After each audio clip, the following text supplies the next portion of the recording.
This is the Muckrakers on today's News Talk, TNT. Now, what I love about the Muckrakers is the little chats that we have in between the break. And Martin said that I look a bit like Matt Headroom, if only I had some sunglasses. Well, there you go. I thank you. We'll do anything. It's our 65th anniversary, well, not anniversary, 65th episode here on the Muckrakers. And we've been looking at this report about the Nord Stream pipeline sabotage. And this wonderful report in the Wall Street Journal said it was a drunken evening, a rented yacht, and the real story. Now, what they're alleging is the private businessman funded the shoestring operation, they call it, which was overseen by a top general. And President Zelensky approved the plan, but tried unsuccessfully to call it off. And just to remind everybody, Nord Stream 1 and 2 pipelines, they carried natural gas from Russia to Germany under the Baltic Sea, but were damaged by explosions in September 2022. What's your take on this story, George? Well, it's quite amazing. It's taken them 2 years. It's almost 2 years now since the destruction of these pipelines to come up with this ludicrous story, because this very long account in the Wall Street Journal, obviously fed to them by the U.S. intelligence. So we're asked to believe that, six intrepid Ukrainians got a small boat, a rinky-dink boat. They filled it up with enough TNT to blow up this huge, pipeline down at 260 feet below sea level. And they all managed to get away with it. I think but even the account, which is that, as you said, there was this drunken evening, then Zelensky apparently gave his approval and said, "Yep, right, I'm on that." And then he told Zaluzhny, his army chief, get it done. Then the Dutch got wind of it. I don't know why exactly the Dutch were the ones who got wind of it. The Dutch got wind of this plan, but instead of telling the Germans, they told the Americans, and then the CIA went to Zelensky and said, call it off. And then Zelensky said, yeah, right, I'll call it off, and told Zaluzhny, hey, call it off. And then Zaluzhny said, well, where you can stuff that, where the sun don't shine. And so Zaluzhny went ahead with this. So this is an absolutely ridiculous story. And but according to this story, because remember, the Germans knew about this since June, because the CIA did inform the Germans in June about this plan. So all this time, according to the story, the Germans had said nothing.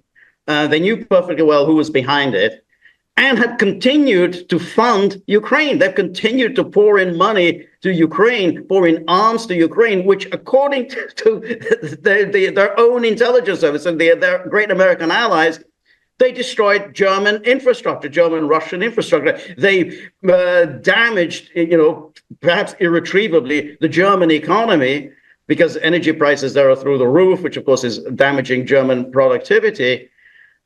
Caused the most awful ecocide. I mean, this is a real environmental catastrophe. This by the Ukrainians, according to the story that fed them, this was the Ukrainians, and these are the people you're continuing to subsidize. I mean, where's the logic in that? Even so, if you just believe that story, I don't believe the story, but if you just go by this official story, then what kind of a nation, what kind of a government do we have in Germany that subsidizes its own terrorists who destroyed Germany? No, you're absolutely right. What's your take on all of this, Martin? Yeah, it's poppycock, and I'm being as polite as I possibly can. George is right. They've had 2 years to come up with this. You would have thought if they were looking for some sort of way of distracting the press against the more salient and more polemic points that have been exposed already by the Seymour Hersh article, which he wrote more or less exactly a year after. They would have come up with something a bit more quicker and better and more thought out. The idea of this $300,000 operation with just a little bit of TNT and a couple of mates in a dinghy. It's not serious. It really isn't serious. What's really it's far-fetched, and what's less far-fetched What's much less far-fetched, if you get a lot of geopolitical analysts and energy experts from all around the world in a pub, and you talk to them about Ukraine, what's less far-fetched is that maybe this old rule that I apply to almost all US intervention all over the world which is that US intervention is nearly always linked to energy, somehow to energy. Either the Americans need the existing energy resources, or they're looking for new energy resources, or they need to scupper an existing energy operation that's going on. It's always like that. And what's less far-fetched in this story is, having a long think about the Ukraine war in years to come and getting a helicopter view and asking yourself, did this war start because the Americans deliberately goaded Russia into invading so they could create the pretext of blowing up these oil pipelines? That's not as far-fetched as it sounds. Think about it.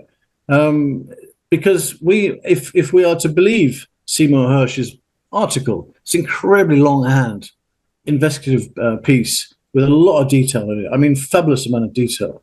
If we're to believe the article, this was an operation that was, the bombs were planted on the bottom of the ocean, on those pipelines in June, during the NATO exercises in that particular area of the Baltics, and then detonated later using buoys, and which were dropped by airplanes and detonated by a radio signal, on precisely in the middle of September. If for this to happen, we should ask ourselves, who are the winners and losers?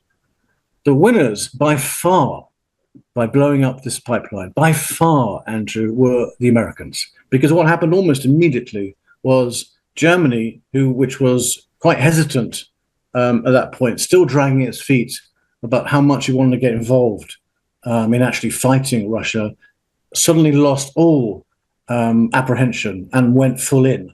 And within another couple of weeks, strangely enough, we heard the news from Biden's camp that, actually, now we are selling liquid petroleum gas, to new customers in Europe. Britain is now a new customer, and other countries around the world, because they created an energy crisis, around the world. And even the Qataris, who were asked, probably begged by the British, if I remember, at that particular time, even they couldn't produce they couldn't make up the deficit of these pipes being blown up, because they didn't only just supply Germany. So you have to ask yourself, who are the winners and losers? You have to ask yourself, why would this preposterous story be leaked to the press now? And the answer is clearly to me, Biden is doing some spring cleaning. He's looking at his term in office. He's looking at some of the really, really embarrassing moments that have been captured in history. The number one, for me, embarrassing video clip, which people are going to be looking at in 20, 30, 40 years to time, is hundreds of Afghans running along the runway next to that huge transport plane which was trying to take off, and even some of them clambering onto the wheels and the undercarriage. You remember that clip, Andrew? I think indelibly, absolutely appalling. And that's an indication that is a sort of, a video, a sort of iconic moment in US history of US foreign policy failing. Yeah. And I think he is going to be looking at his term in office. He's going to be looking back at the Ukraine war and thinking, what are the loose ends that I really need to tie up now? And his experts have come back to him and said, well, we've got to do something about Nord Stream. We can't let that hang there. We can't let the Seymour Hersh article stay there on Substack. And if you haven't read it, I would really implore the viewers to read it. It's a very long read. It's got a lot of detail in it. But the other thing that I find interesting, though, is that for those who are bothered, I mean, whenever I see a huge scoop, a huge piece of investigative journalism, which has upset an awful lot of people, which is very controversial, which is global from the moment it hits the internet, I always look at who doesn't want to run it. And if you look at the Seymour Hersh investigation into the Nordic attacks, which he very, very cleverly details as being a co-op, a joint operation between US Navy SEALs and the Norwegian Navy. If you look at it, you notice that British and American newspapers didn't rerun it at all, hardly reference it at all. It gets picked up a bit by Germany and other European countries, but the Brits and the Americans don't go with it at all. Why not? Ask yourself that, first of all. You're always saying, ask the deep questions. Well, we should be looking at that. Why didn't they look at it? If you want to Google, for people who are skeptical, who want to do some late night Googling, it does pay dividends. Because one of the things about the Hirsch allegations in that article, that the Americans and the Norwegians did this and did it over a long period of time. It was not a rash, a knee-jerk kind of reaction to anything. It was something that was planned quite some time ago. One of the things we should be looking at is some of the statements that Biden made and people like Condoleezza Rice made and even Victoria Nuland made about energy dependency and the pipelines themselves. Just 2 weeks before the Ukraine war actually started, just 2 weeks before, Olaf Scholz, German Chancellor, was in Washington and was looking pretty uncomfortable standing next to Biden. And Biden told a journalist, listen to this quote, he told a journalist, if Russia invades, that means tanks and troops crossing the border of Ukraine again. There will no longer be a Nord Stream 2. We will bring an end to it. And then he was asked how you could do that, as the pipeline was under Germany's control, obviously.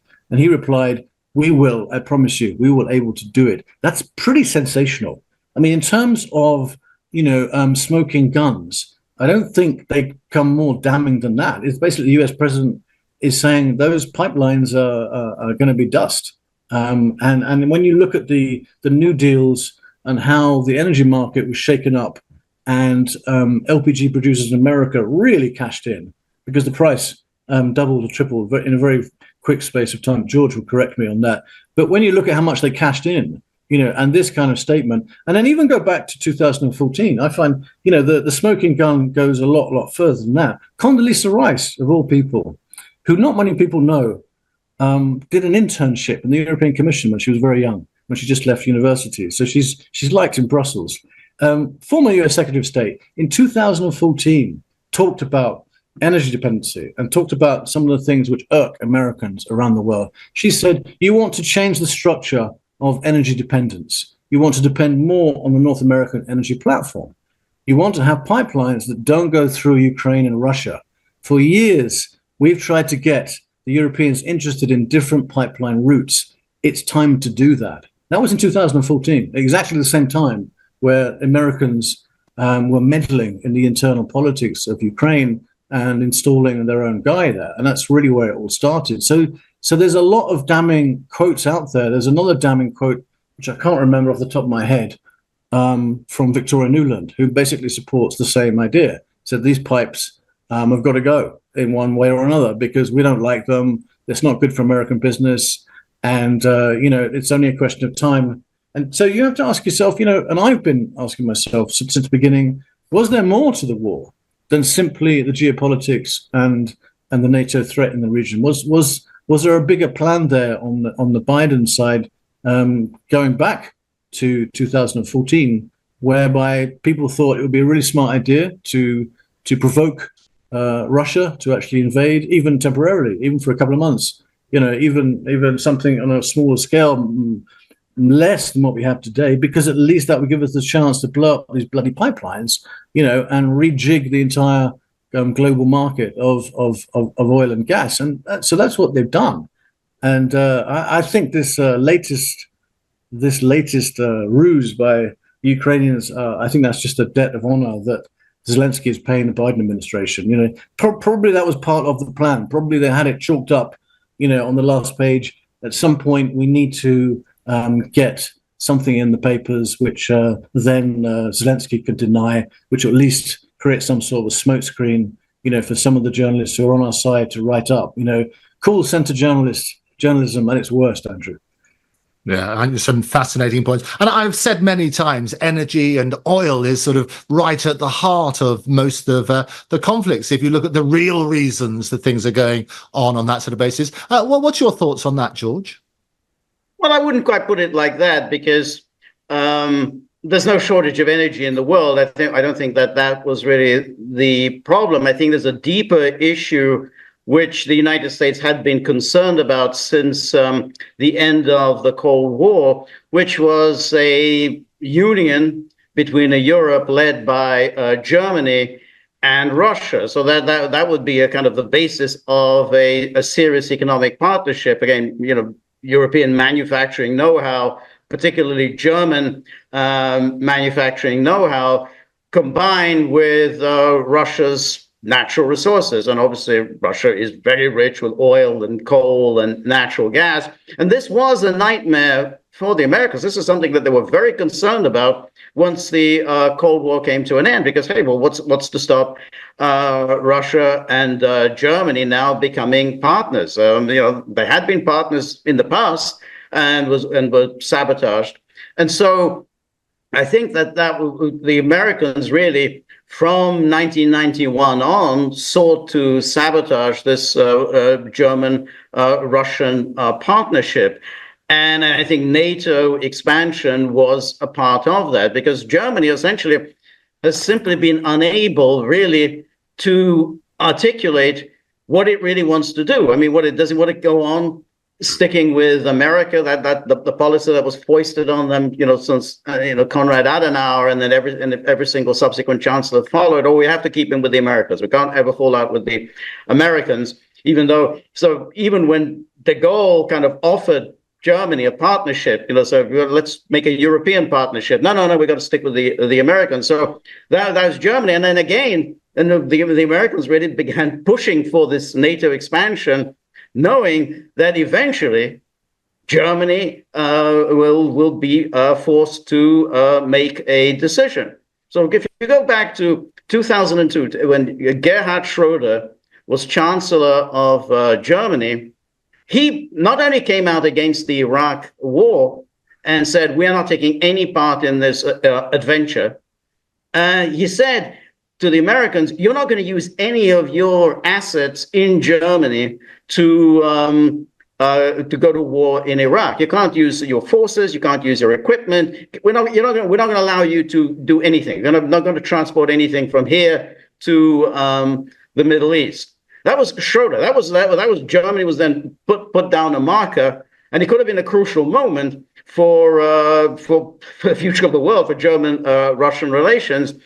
And what happened? Well, Schroeder was defeated at the next election. Ultimately, the Germans got terrified suddenly that they were going to separate themselves from the Americans, and they went back to the warm embrace of NATO and transatlanticism and so on. And so it's continued along this path. So it's not surprising that Schroeder has been one of the key figures in Germany with a business partner of Russia. But ultimately, the Germans rejected it. And so that's why now Germany is in this humiliating position of having to accept either that Ukraine did this, and that's the official position. The Germans are accepting that it was the Ukraine who did it. So therefore, the people that you're subsidizing destroyed your own infrastructure, or they have to go with the Seymour Hersh, which is that their benevolent uncle, the United States, deliberately sabotaged German prosperity, deliberately sabotaged German energy needs, and to knock it out of the way as any kind of an economic competitor to the United States.